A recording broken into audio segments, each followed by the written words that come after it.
3,000 years ago, a small island in the bend of a river not yet called the Seine.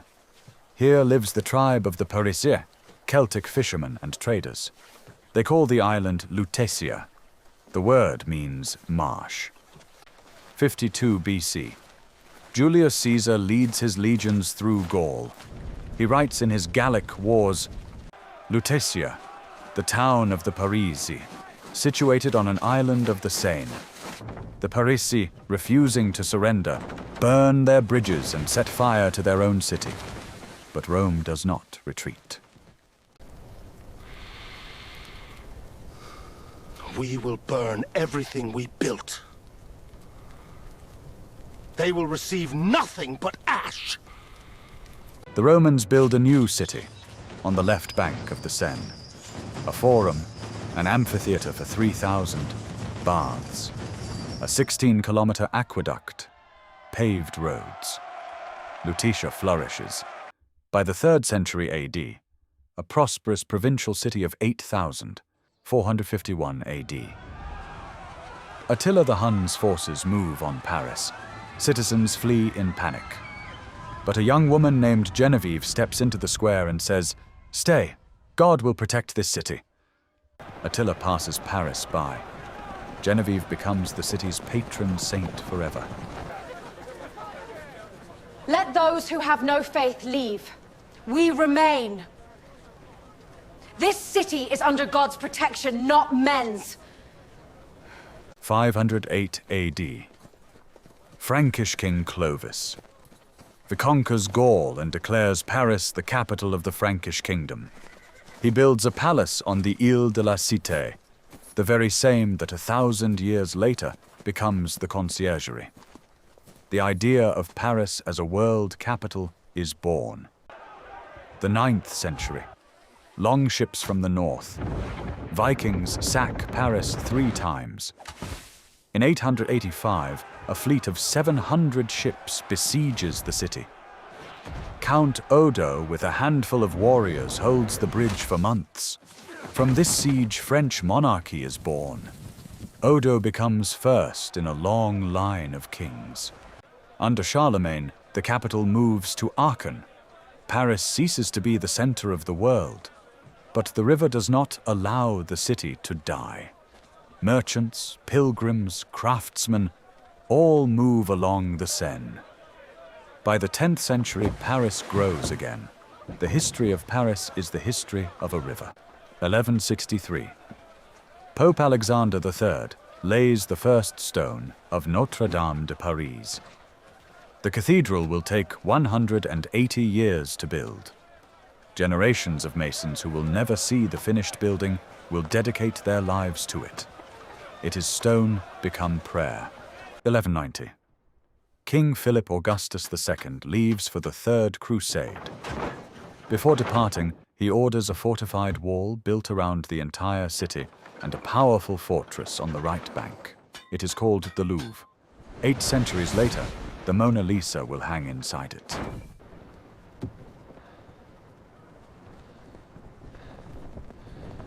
My son will not see this vault, perhaps his son either. But God sees it already. 1253. Robert de Sorbonne opens a college for poor theology students. Soon, thousands of students from across Europe will crowd here. The Latin Quarter, so called because Latin is spoken here. Paris becomes the intellectual capital of the world. 1348. The Plague. The Black Death. Genoese trading ships carry an invisible killer in their holds. Within months, a quarter of Paris dies. Streets empty. Bells toll without ceasing. The Parisian notary's office stops working. There is no one left to write wills. 1248. King Louis IX opens Sainte-Chapelle, a chapel he built to house the crown of thorns of Christ. It has 1,100 square meters of stained glass. When sunlight enters the chapel, the stone disappears. Only light remains. 1418. The English and Burgundians enter Paris. For 18 years, the French capital will be under English occupation. In 1431, 9-year-old Henry VI is crowned in Notre Dame as King of France. On the streets, starvation. In houses, fear. 1429. A 17-year-old peasant girl from Lorraine leads the French army at Orléans and wins. Joan of Arc attempts to liberate Paris, but is wounded at the city gates. In 1431, she is burned in Rouen. In 1436, Paris is finally freed. Without her. History is unjust to those who arrive too soon. I am not afraid. God sent me. And if I die for this, then so God wills it. 1528. King Francis I, captivated by the Italian Renaissance, returns the royal court to Paris. He transforms the Louvre from fortress into palace. He brings Leonardo da Vinci from Italy with his paintings. Among them is the Mona Lisa. She arrives in Paris and stays forever. August 24th, 1572. Catholic fanatics, with the blessing of Queen Catherine de' Medici, begin a massacre of Protestants. The Huguenots. Within 3 days, 3,000 are killed in Paris. Blood runs in the streets of the Latin Quarter. It is the darkest night in the city's history. Protestant Henry of Navarre claims the French throne. He faces a choice, faith or Paris. He chooses Paris. In 1593, he converts to Catholicism. According to legend, he says, "Paris is worth a mass." In 1594, he enters the capital without a shot fired. Then he builds the Pont Neuf and the Place des Vosges.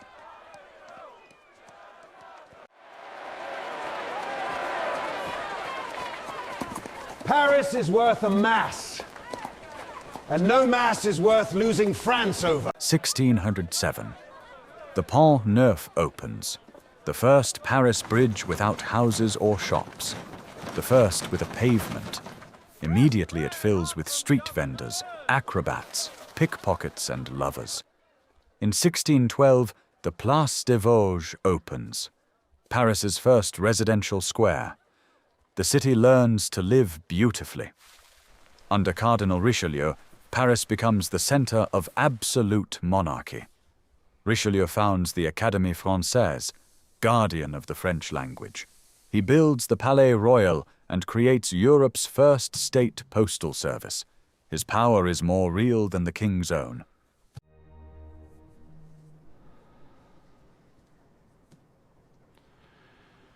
Give me 6 lines written by the hand of the most honest man, and I will find something in them to hang him.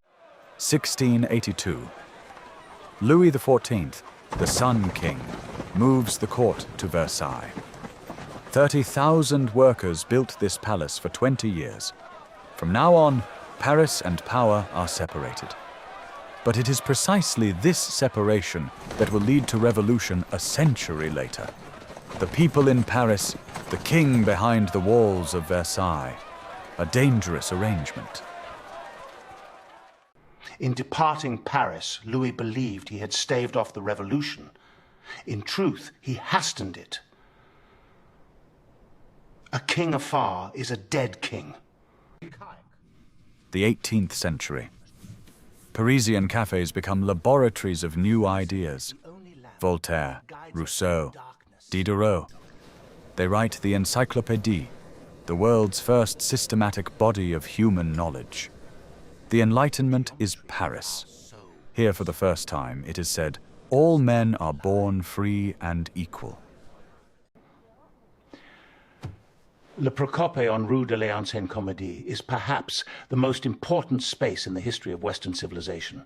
Voltaire, Rousseau, and Diderot all sat here at once. Here the revolution was written. 1789. A brutal winter. The harvest has failed. Parisians queue for bread. Bread prices reach 2 months' wages for a worker. In Versailles, balls and hunts. On the day the revolution begins, Louis XVI writes in his diary one word: rien, nothing. The hunt went badly. They tell us there is bread, but there is none. And in Versailles they eat cake. July 14th, 1789. A crowd of Parisians storms the Bastille, the fortress prison, symbol of royal tyranny. Inside, just 7 prisoners. But the symbol matters more than the number.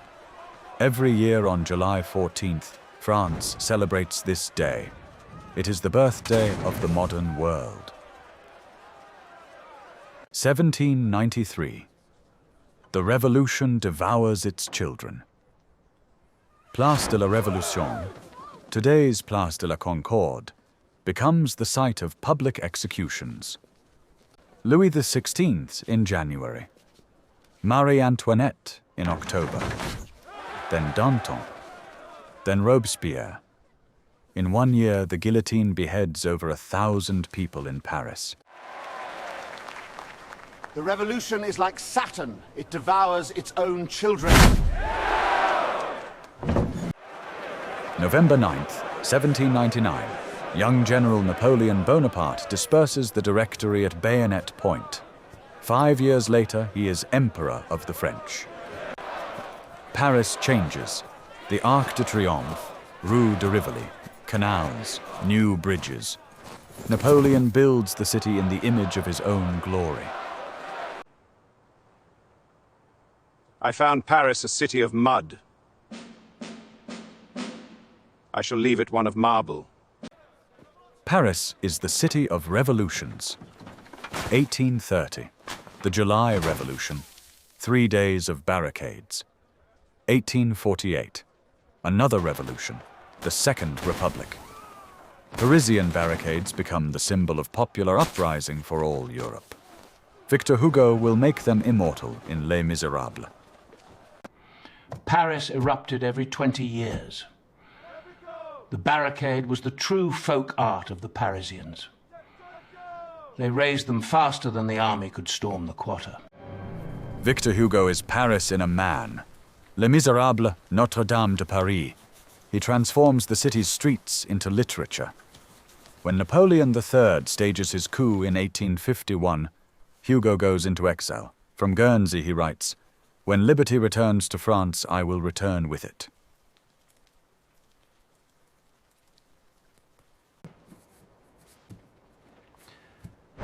There is one thing stronger than all the armies in the world. That is an idea whose time has come. 1853. Napoleon III appoints Baron Georges Eugène Haussmann prefect of the Seine. In 17 years, Haussmann demolishes half of medieval Paris and cuts wide boulevards. Those we know today. The Opera, Rivoli, Saint-Germain. 350,000 Parisians are displaced. Entire neighborhoods destroyed. 1871. After France's defeat by Prussia, Paris is besieged. In winter, Parisians eat rats, horses, and zoo animals. Then the Paris Commune, 72 days of workers' self-government.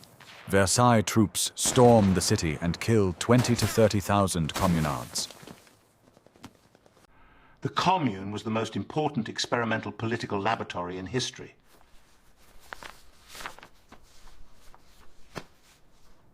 "72 days.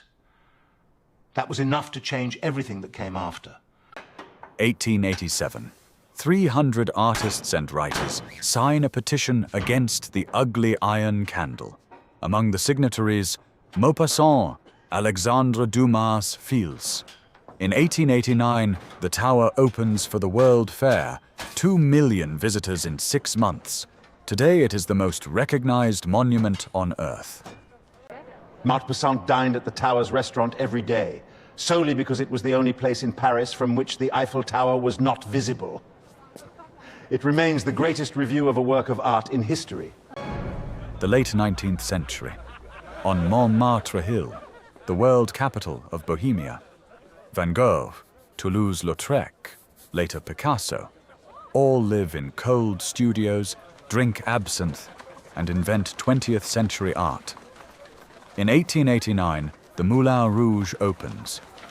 The Can-Can becomes a manifesto of freedom. December 28, 1895. The basement of the Grand Café on the Boulevard des Capucines. The Lumière brothers give the first public film screening. Among the audience, people who have never seen a moving image. When a train appears on screen, terrified viewers leap from their seats. Cinema was born in Paris. They didn't just invent a technology, they invented a collective daydream. Cinema is a Parisian idea. Dreams for everyone. 1900, the World Fair. For its opening, the first metro line opens, Port-Maillot to Vincennes. Designer Hector Guimard creates the famous Art Nouveau cast-iron entrances. They still stand. Every day, 6 million people descend into a metro built for the Belle Époque. Guimard wanted the metro to be an extension of the forest. These green cast-iron stems are trees reaching underground. It is the most poetic piece of engineering in the world. Monet, Renoir, Degas, Pissarro. They paint Paris as no one before, not ceremonial and monumental, but alive, raw, changing. Cafes, boulevards, the foggy Seine, railway stations in steam light. Impressionism is Paris seen by a human eye, not a royal decree. 1894. Captain Alfred Dreyfus, a Jew, is falsely convicted of treason. Condemned, sent to Devil's Island. On January the 13th, 1898, the newspaper L'Or publishes Émile Zola's letter. J'accuse. Paris splits in two. Dreyfus is eventually exonerated. Zola dies. From this case, Zionism, among other things, will be born.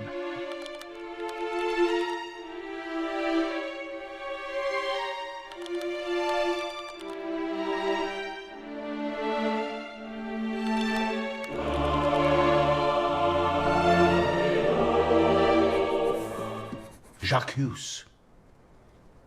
I shout it, and let them try me. I choose honor over silence.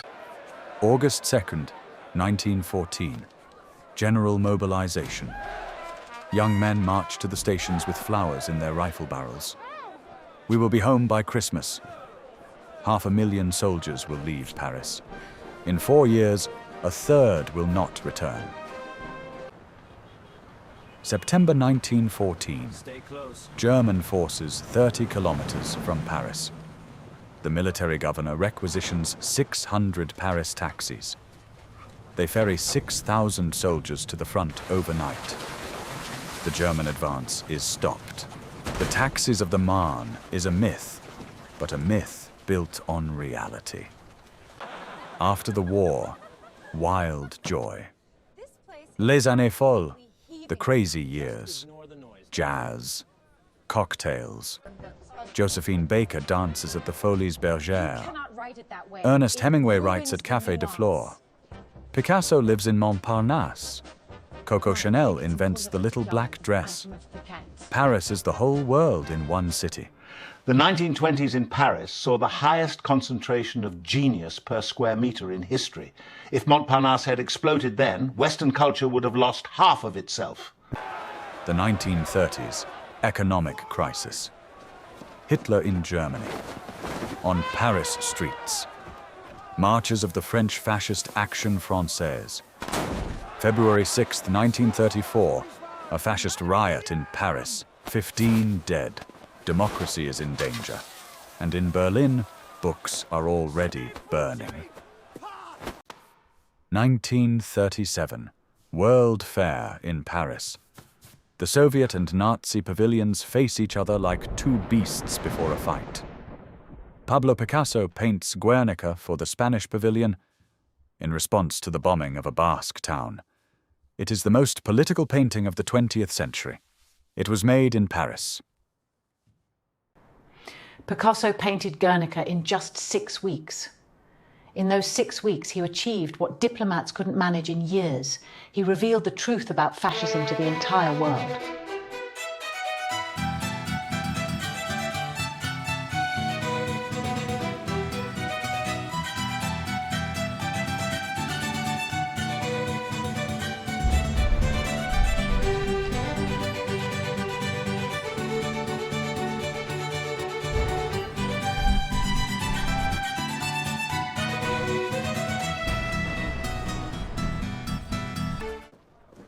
June 14th, 1940.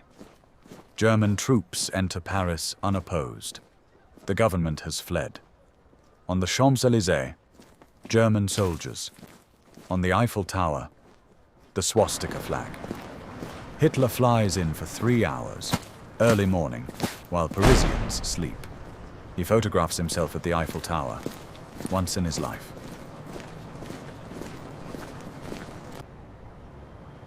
This morning they marched down our street. I closed the shutters and did not go out. I felt that if I did not see them, they were not there. Occupied Paris. Some collaborate with the occupiers, others go underground. French police help arrest Jews. Meanwhile, resistance networks, underground newspapers, sheltering Jews, sabotage. The city is split in two inside every house. 75,000 Jews were deported from Paris. It was the French police who carried out the arrests. This is the darkest page in French history and the most important to remember. July 16th to 17th, 1942.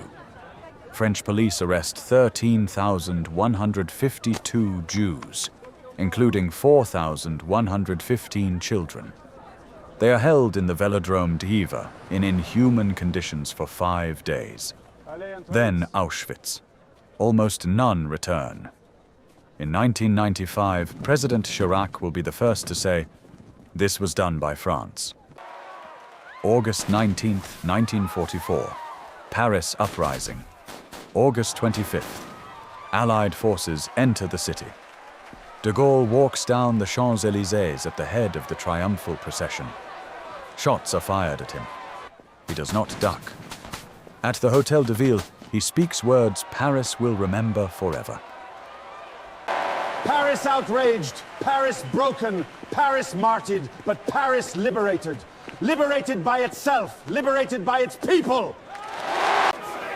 After liberation, public revenge. Women accused of relations with German soldiers are shaved and paraded through the streets. Some were genuine collaborators. Some were victims who had been coerced. History is not always just in distributing blame. The public humiliation of women following the liberation was a way for men to shift the blame from themselves onto others. A soft target in place of a hard truth. After the war, Paris becomes the capital of existentialism. Sartre and Simone de Beauvoir work at Café de Flore and Les Deux Magots. Camus writes The Plague as a metaphor for occupation. De Beauvoir's The Second Sex changes the position of women in the Western world. Paris thinks for the whole world again.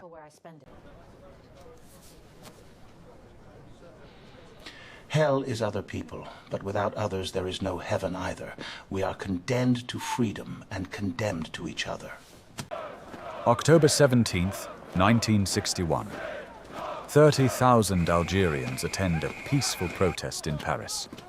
Police under Maurice Papon open fire. Official count, 3 dead. Historians estimate 40 to 200. Bodies are thrown into the Seine. It is the largest post-war massacre on French soil. The French state did not officially acknowledge this crime until 2012. For 50 years, the Seine kept the secret. May 1968. Students of the Sorbonne take to the streets. Under the paving stones, the beach. They write on walls. Police respond brutally. Workers call a general strike. 11 million people down tools. De Gaulle flees to Germany. For days, France is without government.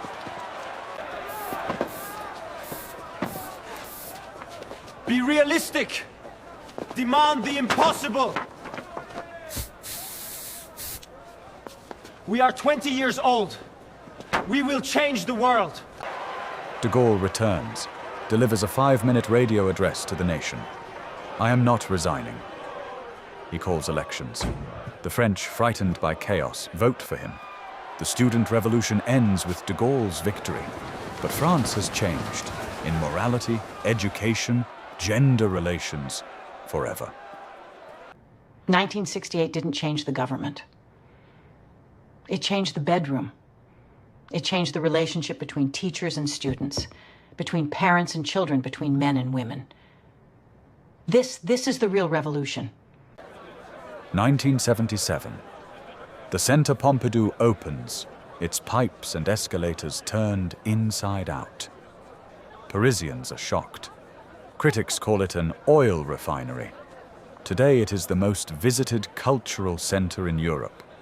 Renzo Piano and Richard Rodgers did what Paris always does, created a scandalous masterpiece. 1989, the bicentennial of the Revolution. President Mitterrand opens I.M. Pei's glass pyramid in the Louvre courtyard. Scandal again. Masterpiece again. The pyramid receives 8 million visitors a year. Modernity and history look each other in the eye. April 15th, 2019. The roof of Notre Dame de Paris catches fire. It burns for hours. The spire falls. 1 million people across Paris stand on the riverbanks, watching in silence. Some weep, some sing. It is a personal loss for everyone who considers themselves part of Western civilization.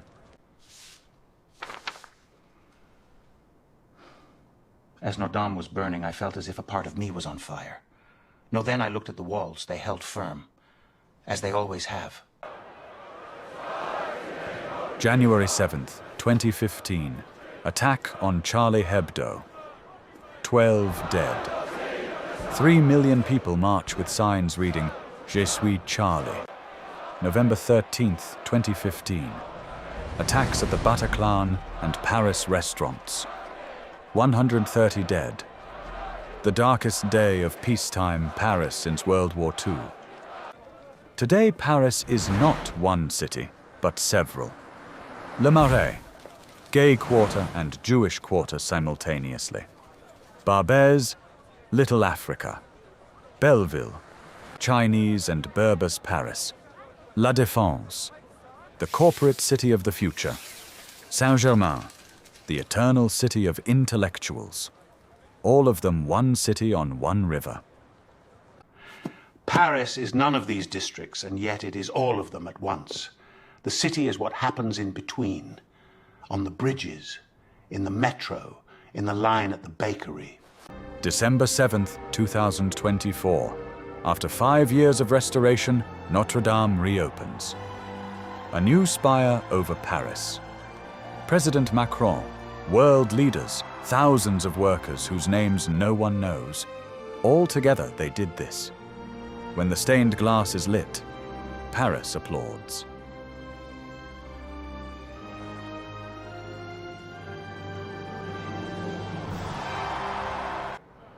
We employed medieval craftsmanship alongside modern technology. And we came to a profound realization. Those who began the Citadel in 1163 were thinking of us. In turn, we were thinking of those who will stand here 800 years from now. July 26th, 2024. Olympic opening ceremony. For the first time in history. Not in a stadium, but on the Seine. Thousands of athletes on boats pass the Louvre, Notre Dame, the Eiffel Tower. The Olympic flame travels across the rooftops of Paris. It is the most beautiful show in Olympic history. Paris burned. Paris surrendered. Paris betrayed itself. Paris rose from the barricades and betrayed itself again. Paris thought for the whole world, and sometimes thought wrongly. But Paris never stopped thinking.